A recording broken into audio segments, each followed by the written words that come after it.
Good morning, and I'm sorry I'm a few minutes late this morning. I was full of beans, up at 6 o'clock, done my HIIT class, got the exercise out the way, and raring to go for a manic Monday. Remember, there was a song about that, wasn't there? So I'm Karen Curitan. If you haven't joined me before, I am the Chief Socialite. I am totally loving social media. I work with businesses and individuals to help them get better results with their social media activity, whether it's working online or in person. I work with all sorts of different clients, both locally here in the East Midlands and much further afield. Morning, Claire. Made it. Yes. Morning, Lorraine. It was lovely to meet you last week. I've seen Lorraine twice in the last week, which is great. And I was thinking when I was getting showered this morning, too much information possibly about what I was going to talk about today. And I thought what I'd talk about is something that I was asking my online program members. So the online program members, 4 times a year, we have a live workshop. And I asked them what was their biggest social media challenge right now. Go on, Claire, that's impressive. Just getting up and getting out to the gym's tough. But I asked my lovely members of my online program and said, excuse me, I need this coffee. Didn't say that. What is your biggest challenge right now? And it became really apparent to me, regardless of platform, that people have got a bit obsessed about just posting all the time. And let me tell you, and I had this conversation with a new client last Wednesday, you don't have to be posting every single day. I do it because I'm addicted to it. It's my job. I love creating content.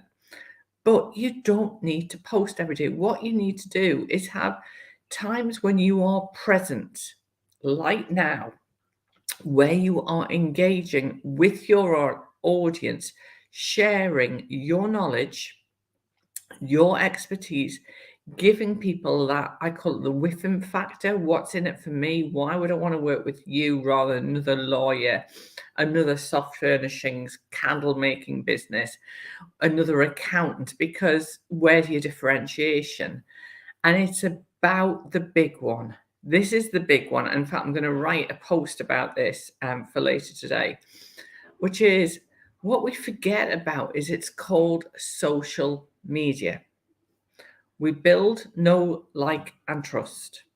When you have a service like Claire does, like I have, people don't need what we want every day or week, ever. And the funniest thing happened was on Saturday, I took my husband down to Lorraine's lovely little gem of a shop in Leicester.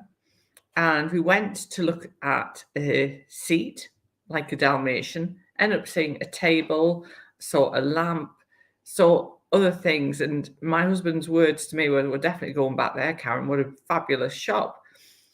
And we would never have connected if it hadn't been for social media, for Lorraine dropping in and saying hello on my lives and stuff like that, and that being present. It's showing up, but building relationships. It's so fantastic. Yeah, I just need to sell my table and chairs now. That's the only problem. So we're working on that. So sorry, I've got a Monday runny nose. So I want you to think more with your content plan about content that's going to drive personality, that's going to give people a sense of who you are.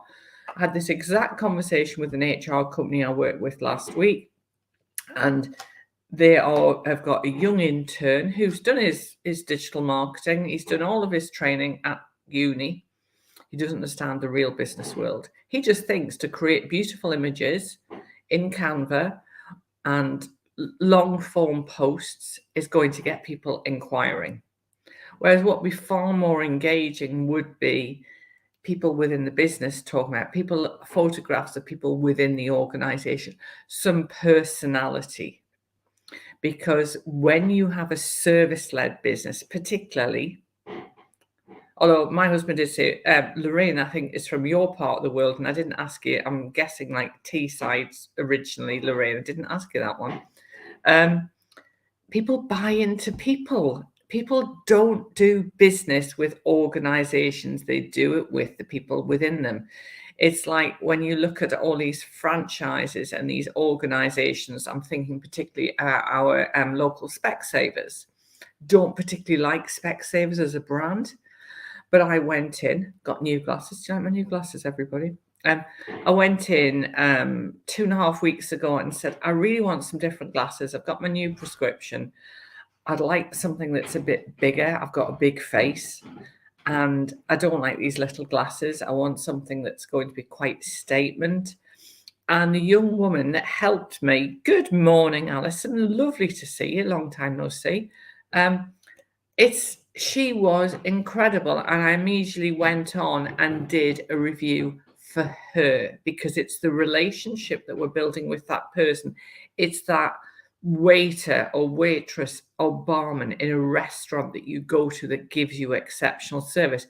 It's that lawyer that goes above and beyond. It's that teacher. It's that accountant says, have you thought about doing that? Your content needs to, you see, there we go. we need to build relationships. We need to build know, like, and trust. KLT. That's my mnemonic for the day, but I've got a second mnemonic for you, which is if you build KLT, so you might hear my cat chatting to my son. She follows him around shouting for food. You may find if you build KLT, know, like, and trust, that when they're RWA, ready, willing, and able, they're going to remember you. They're going to remember you as that friendly, helpful person, the person that shows up and gives them advice and says, have you thought about doing it this way? And have you thought about picking up the phone and doing this, this, and this? I recently had a situation where Claire was away in Disney and I had somebody who hadn't paid my invoice. She's my go-to debt recovery thing. And then I had a brilliant idea, which was I've now sent an accounts at Curitin Consulting. And we will send follow-up emails from that because it takes me out of the equation. And I've put my accountant's name on it. So he is my accounts. But we build relationships. We work with people. We don't work with the brand. It's very rare. Yes, you will get certain brands that people say, oh, I love a McDonald's or I love a Domino's and all of that. But when it's a service-led business, what we need to remember is we're building a relationship. Somebody said to me the other day, because my background, those of you who don't know, is in sales, excuse me. And they said, how soon is it? Well, that's great. That's brilliant. That's brilliant news, Lorraine. Really positive thing. Actually, I have their special test because my dad has macular degeneration, but I digress. So what I want you to think about is when we work with people and we build those relationships, how can we follow them up? And this was a question I was asked. I'm in a community of trainers, all sorts of different kinds of trainers. Alison, you'd love it if you're still with us. It's an incredible community. And the question was asked is, when is it okay to follow up? And as a salesperson, I would always say, when would it be good for us to have a chat, to catch up? I call it a catch-up chat. Get agreement from that person. And that's just like your social media. You know, social media is relationship building with a view to getting sales. It's about a view to getting sales. Just because I walked into Lorraine's shop, which is slightly different, walked into her shop and I thought, oh, particularly I might see a nice candle, and then ended up having an idea about a Derby's Finest charity candle. Then I started thinking like that, but then I spotted this chair, and then it's that ripple effect. And the same thing works with service-based organizations. Somebody might pick up the phone, say to Claire, I need a little bit of advice. This guy's messing me around. What do you think I should do? And at that point, they might not need Claire's support. The debt recovery team at Smith Partnership are phenomenal and have helped me in the past. But it might be that that time they don't need and the person pays up. But guess what? Because Claire was generous with her time, gave them advice, didn't send a big bill, which is the preconception of lawyers. And Claire and I have known each other for 8-9 years now. And she's on a one-woman mission to take the out of lawyers. There's a new strapline for you, Claire. I've just thought of that one. Don't know how you'd put that in your LinkedIn profile, though. Because people will remember you for being helpful, for taking that. I had somebody contact me the other day that I had a 30-minute chemistry call 4 years ago. They had a chat with me 4 years ago about their social media challenges. If you do it in the right way, you check in with them, you have different touch points. It's multiple touch points for people. They will remember you for being that genuine person. And when they need your services or products, then they're much more likely to come back to you, even if it is an hour round trip. Like it was an hour round trip for me to get to where Lorraine's shop is in Enderby. That's an hour's drive to get there and back. And I wasn't going anywhere else on Saturday. We drove down, we had some time in the shop, and that was us. And we'll definitely be going back. But it's just the same with us service-based businesses, having those check-in points. I saw an old client of mine the other day on social media posted something, and I said, why don't we jump on and do a live together?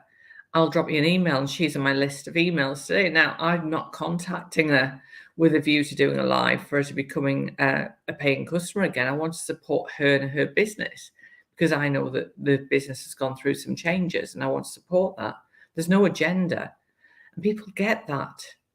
So think about, my closing point for you today is think about personality-led posts, and remember KLT, build, know, like, and trust, and then they'll remember you for the right reasons.